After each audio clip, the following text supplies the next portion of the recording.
Hi everybody, welcome to Mondays with Maybay. I am Jeannie May and today's Memorial Day. So in honor of Memorial Day, I would like to start with prayer. I know I normally don't do that, but today is a very special day and I feel like it deserves a very special opening. So if you wouldn't mind, I'm going to start in prayer.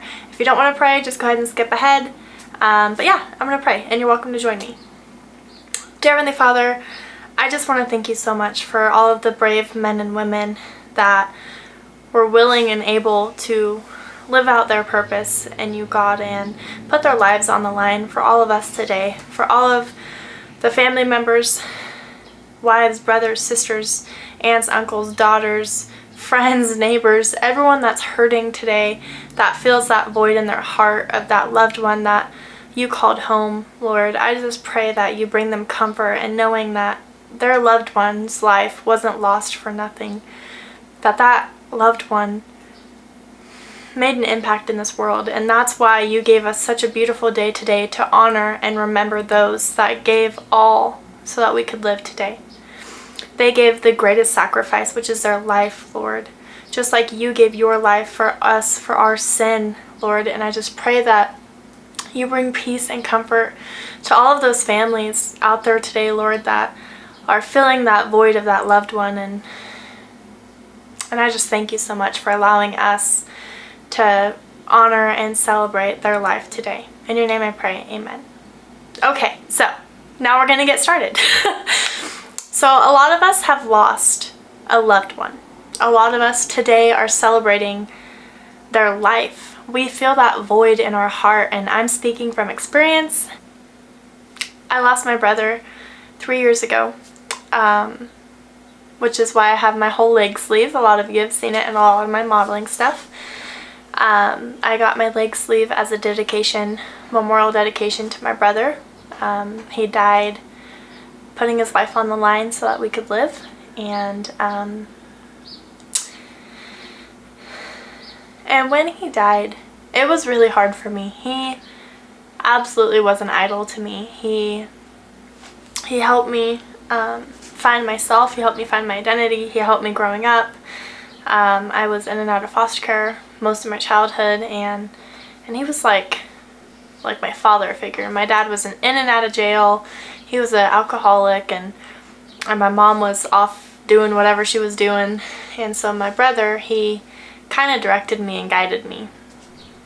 And it was really hard losing him. I didn't realize just how impactful it was on me until I realized I was spiraling out of control. I started masking myself because I didn't want anyone to realize anything was wrong with me. So I started masking myself and my emotions with alcohol and other addictions, and not like drugs or anything, but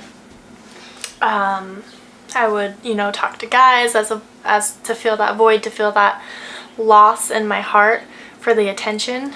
I would drink. I completely pushed God away for a while, and I was spiraling out of control pretty bad.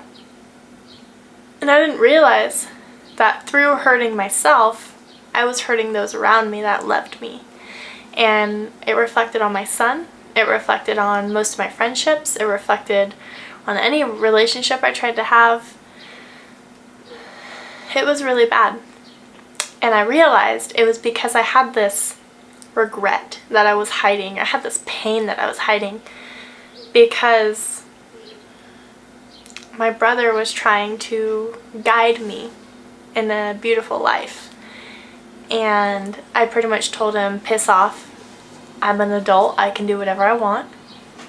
And one of the last conversations I had with my brother, he was deployed over in Ukraine, and he called me before he deployed. And he said, hey Jean, just wanted to let you know I'm getting ready to deploy. Can't really tell you much because he was special ops. So he never really told me anything about his jobs or what he was doing, his missions, but he called me and he was like, hey, I'm deploying, just want to let you know. And I was like, okay, well, be safe, and we prayed and we talked for a while. And the way we ended our conversation, was something that stayed with my heart for a really long time, because he said, "You're a very strong woman, but you're not living your potential, Jeannie. You have so much ahead of you. You need to stop allowing everything else to distract you, and you need to focus on what God has planned for your life." And I said, "How about you stop trying to act like my dad? Why don't you worry about your own life?" and I've regretted that conversation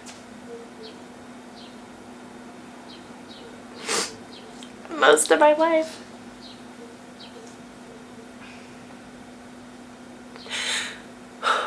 Sorry.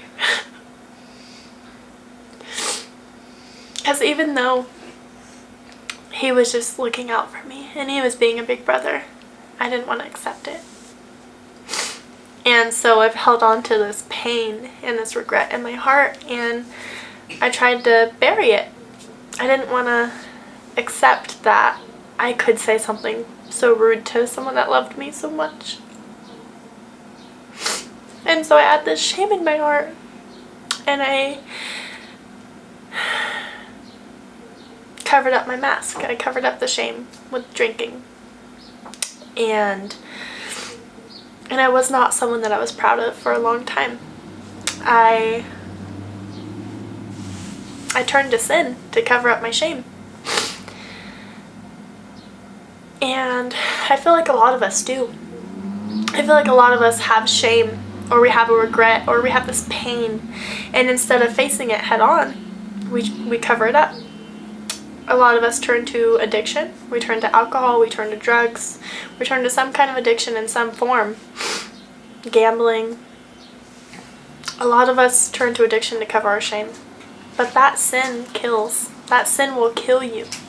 Something I realized is, if I was continuing to go down that path of drinking and partying and, not taking care of myself, it wouldn't be long before I was dead.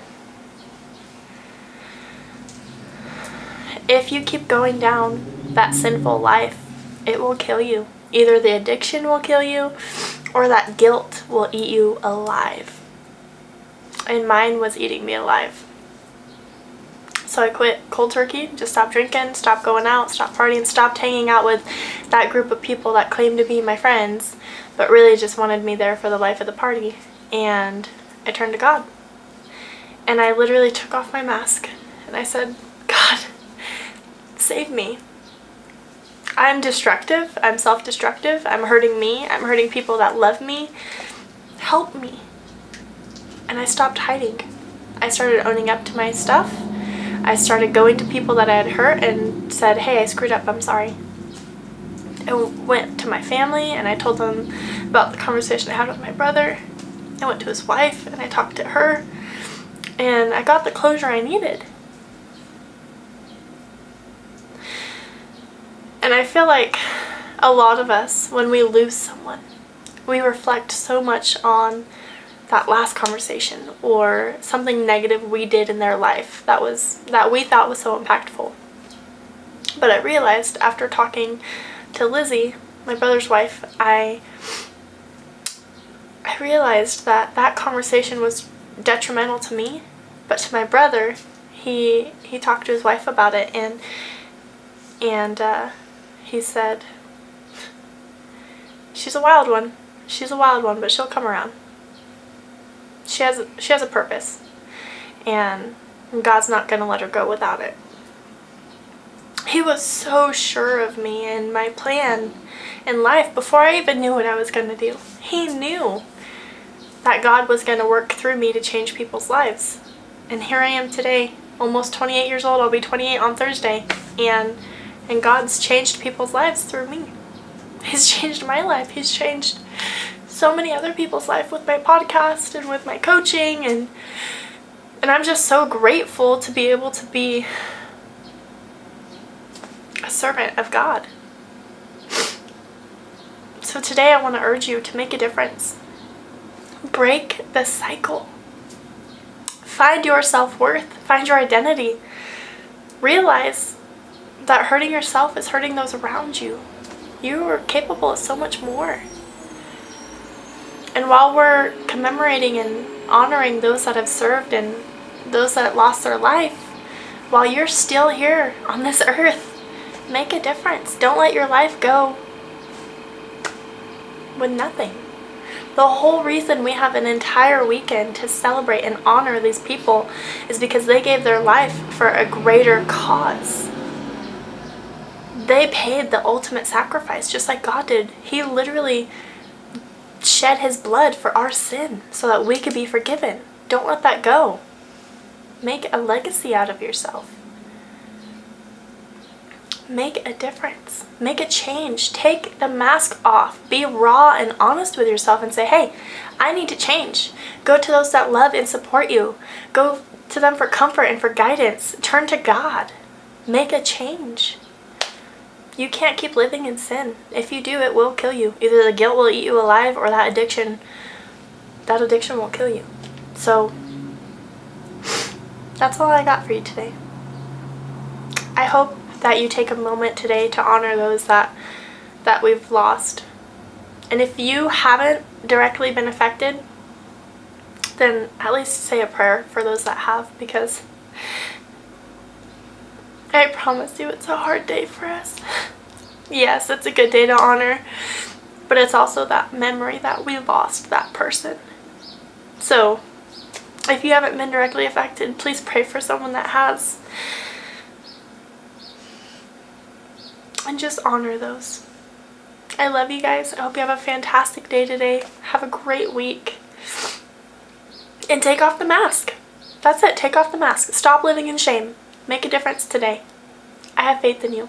And if you ever need any help or any guidance, please reach out to me. I'm more than happy to pray with you and offer any support that I can. I know how scary it is to restart, and I know how scary it is to turn to someone or feel like you have no one to turn to. I was that person. So I want to be someone that you can turn to today if you need the help. Okay? We got this. We can do it together.